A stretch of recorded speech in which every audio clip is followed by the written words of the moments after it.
Oke, selamat pagi sahabat belajar bersama. Kita masuk pada sesi ini, yaitu sesi ketujuh, dan kita masuk bab 2. Dan sebelum kita masuk pada pembahasan materi, terlebih dahulu kita berdoa di tempat kita masing-masing dan sesuai kepercayaan iman kita masing-masing. Berdoa dimulai.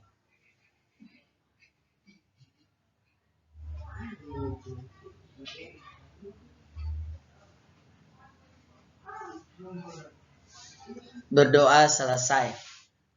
Ya, sahabat belajar, salam sehat buat kita semua, dan Bapak mengharap kita selalu dalam kondisi sehat, dan saya berharap semua selalu setia bersama dengan saya 40 menit ke depan. Jadi, kita masuk pada bab 2, submateri pembahasan perubahan sosial, budaya, dan globalisasi.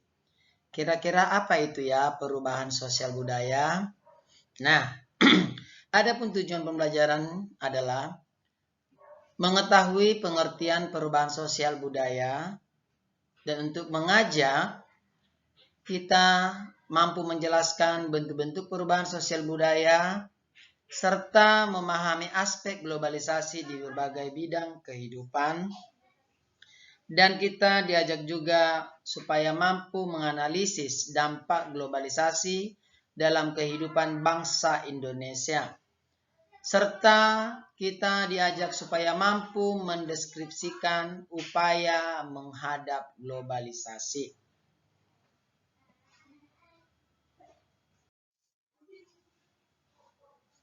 Nah, adapun pengertian perubahan sosial budaya,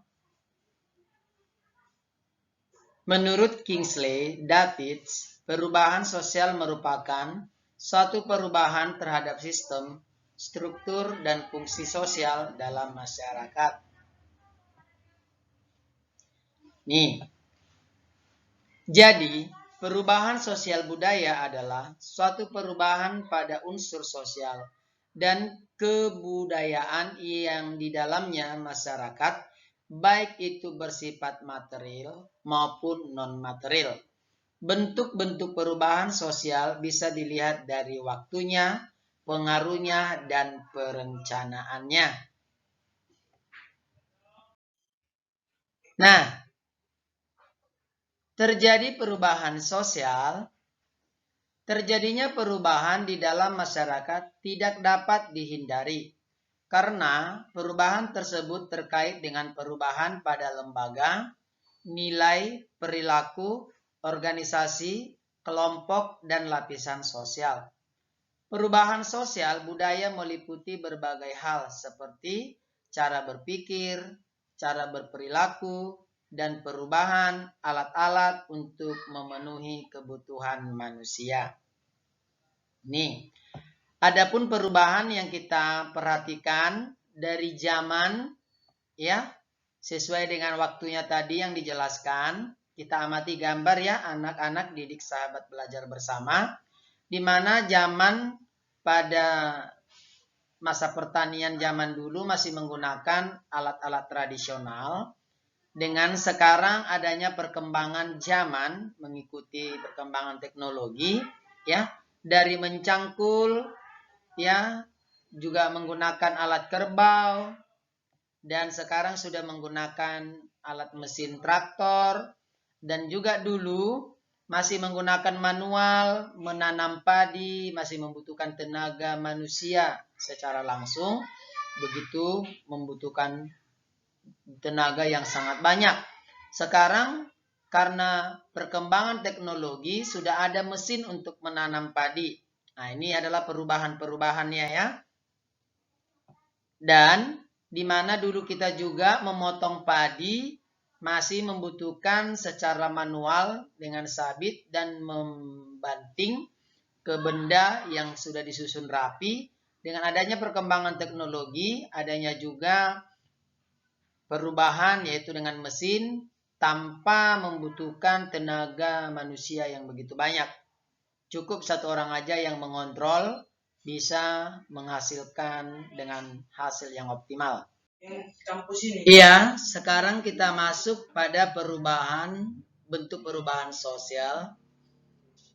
Bentuk perubahan sosial dilihat dari waktunya, meliputi perubahan secara lambat atau disebut dengan evolusi, dan perubahan secara cepat atau disebut dengan revolusi.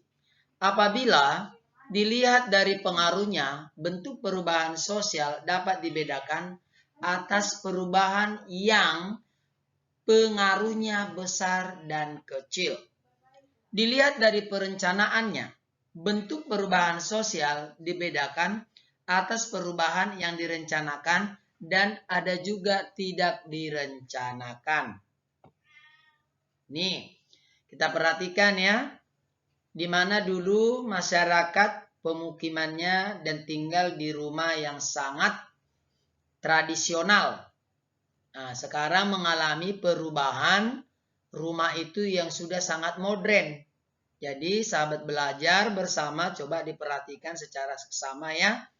Rumah tradisional zaman dulu dan rumah modern zaman sekarang. Inilah bentuk perubahan dari pemukiman, perumahan tradisional menjadi perumahan modern. Nah, sahabat belajar, perlu juga saya beri penjelasan. Ada juga dampak negatif dan dampak positif. Dampak positif dari rumah tradisional, kita lebih hidup sehat dibandingkan dengan rumah modern. Kenapa? Ya, karena sudah bisa dikatakan di rumah modern itu sudah ada dampak ataupun infak dari rumah kaca. Kalau dulu kan tidak, masih semua menggunakan bahan-bahan tradisional, baik juga rerumputan, lalang, ada juga daun rumbia, bambu, dan kayu-kayu dan sejenisnya. Kalau di rumah modern zaman sekarang, udah sangat membutuhkan semua serba modern, sehingga udara sangat terbatas dan tidak begitu sehat. Begitu ya sahabat belajar. Nah, di sini kita masuk pada perubahan sosial, ada penyebabnya. Faktor penyebab terjadinya perubahan sosial budaya, yang pertama, bertambah dan berkurangnya penduduk. Kita amati gambar ya. Ada berkurang, adanya juga bertambah. Dan yang kedua, adanya penemuan-penemuan baru. Ya, di mana sepatu, saya ambil di sini sebagai contoh. Dulu sepatu bisa kita katakan atau artikan sebatas alat hanya pelindung kaki. Ya, kalau sekarang adanya perubahan itu, sepatu ini sudah bisa menjadi bahan wadah untuk kesehatan. Dan yang ketiga, terjadinya konflik. Nah, di mana juga negara kita sering mengalami konflik, baik itu antara suku, baik juga antar agama, antar daerah, ya. Jadi di sini banyak penyebab terjadinya perubahan sosial budaya. Baik juga karena pakaian, pembicaraan berbahasa di dalam sosmed. Dan yang keempat, adanya pemberontakan. Nih, kita ambil pemberontakan di negara kita memang sudah lama. Yang namanya ada pemberontakan G30 SPKI. Sekarang juga ada ISIS-ISIS ya, sesuai dengan seiring berjalan dan berkembangnya waktu. Dan yang kelima, perubahan lingkungan alam. Di mana dulu zaman dahulu sumber daya alam ya tidak begitu banyak ditebangi, sehingga kelihatan sumber daya alam kita itu atau penggunungan ataupun pemukiman sangat hijau. Sekarang sudah tandus, bahkan kering. Kenapa? Karena adanya orang-orang yang serakah, hanya mementingkan diri sendiri atau sekelompok kecil. Jadi ada di sini kita buat gambar itu adanya perbedaan di zaman dulu yang masih sangat lestari, hijau, sedangkan di zaman sekarang adanya perubahan yang menurun, sudah gersang. Karena apa? Itu tadi perkembangan zaman itu yang sudah hanya mementingkan sekelompok ataupun sekelompok kecil atau pribadi. Ya, banyak yang serakah. Oke. Jadi yang keenam, terjadinya peperangan. Ya, kita lihat peperangan antar negara sering. Kalau di negara kita ini yang terkenal peperangan itu tahun 45 sampai tahun 60-an. Oke, sedangkan yang ketujuh, perubahan sosial ada penyebabnya, yaitu adanya pengaruh budaya masyarakat lain. Ya, nah, contoh kita amati di sini, kita sebagai anak didik atau seorang pelajar. Kita lihat gambar yang saya cantumkan di pembelajaran kita ini adalah seorang anak yang sudah merokok, sebenarnya belum waktunya. Tapi ada anak kecil yang mengamati juga. Nah, ini lambat laun akan terpengaruh oleh adanya lingkungan sekitar atau masyarakat yang lain. Karena apa? Terinspirasi dalam mindset pola pikirnya bahwasannya merokok itu sudah menjadi suatu kewajiban ataupun budaya, padahal tidak. Nah, di sini perlu kita amati secara seksama ya, anak didik, sahabat belajar bersama, supaya kita benar-benar bisa menyimak ataupun menyaring, memilih mana yang harus kita lakukan di dalam perubahan sosial, terutama dalam diri kita sendiri. Oke, saya harap di sini sahabat belajar sudah paham adanya perubahan sosial, pasti terjadi perubahan sosial budaya tersebut ada penyebabnya. Nah, sahabat belajar, jika ada faktor penyebab, pasti juga ada faktor penghambat. Faktor penghambat perubahan sosial budaya, yang pertama, kehidupan masyarakat terasing. Ya, ini kita lihat juga gambarnya, mereka itu jauh dari pemukiman masyarakat lainnya, jadi mereka terasing.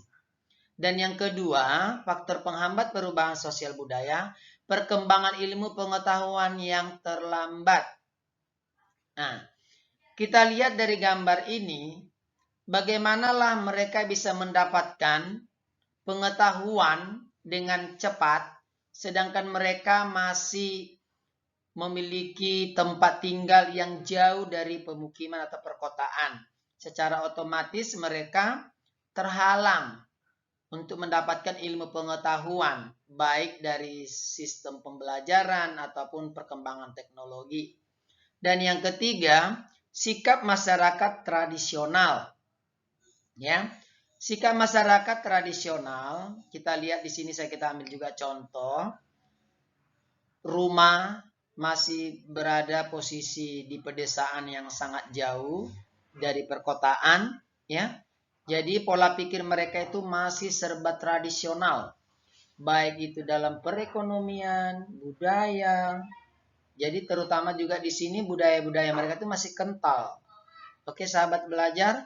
Dan yang keempat, adanya prasangka terhadap hal-hal baru atau asing. Ya.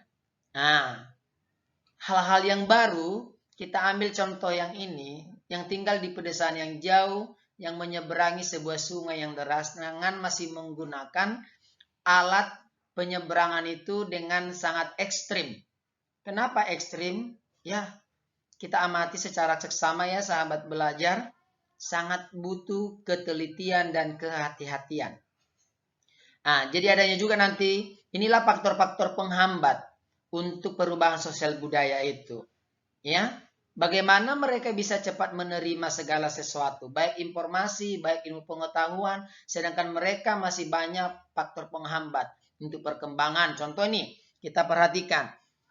Mereka aja mau pergi ke sekolah menempuh perjalanan yang sangat jauh dengan jembatan yang sangat ekstrim. Coba kita perhatikan. Oke sahabat. Dan yang kelima, adanya adat istiadat.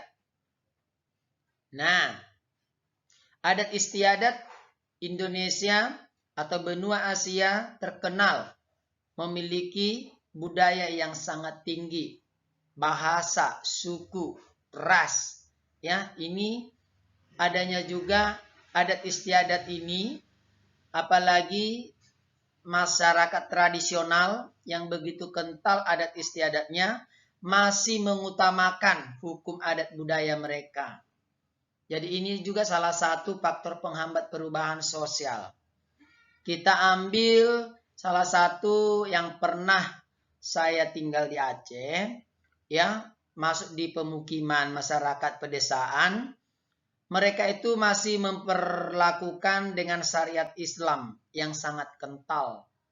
Jadi di sini juga bisa dikatakan salah satu faktor penghambat sosial budaya. Ya, tapi ada kala baiknya dampak positifnya karena faktor budaya yang mereka tekuni membuat mereka itu hidup dengan nyaman. Nah, ada juga dampak negatifnya bahwa perubahan sosial budaya mereka itu selalu terhambat. Nah, jadi di sini perlu kita perhatikan. Oke, sahabat belajar. Nah, sahabat belajar, sekian dan terima kasih saya ucapkan pertemuan di sesi kita di bab 2. Dan saya harap semua sahabat belajar bersama sudah dapat memahami dan mengerti apa yang saya jelaskan. Dengan catatan, jika ada saran ataupun kritik dalam arti pertanyaan dan pemahaman anak didik kami sahabat belajar bersama yang kurang mengerti, boleh dituliskan komentar ya di link video kita. Atau bisa juga menuliskan melalui WA secara japri jaringan pribadi langsung kepada saya guru bidang studi yang mengampu ilmu pengetahuan sosial. Oke sahabat belajar, tetap sumber buku kita adalah Intan Pariwara. Dan selalu saya mengambil gambar-gambarnya dari Pripek.com Google. Oke sahabat belajar, saya menghimbau kepada anak didik kami sahabat belajar bersama SMP Pri Metode 1, tetap semangat, tetap jaga kesehatan, ikuti protokol kesehatan dari pemerintah, supaya kita tetap secara seksama menjaga dan memutuskan putus rantai COVID-19. Sehingga kita bisa ke bulan berikutnya diadakan pertemuan sekolah kita secara tatap muka. Oke, demikian. Sekian dan terima kasih. Salam sehat, salam pendidikan.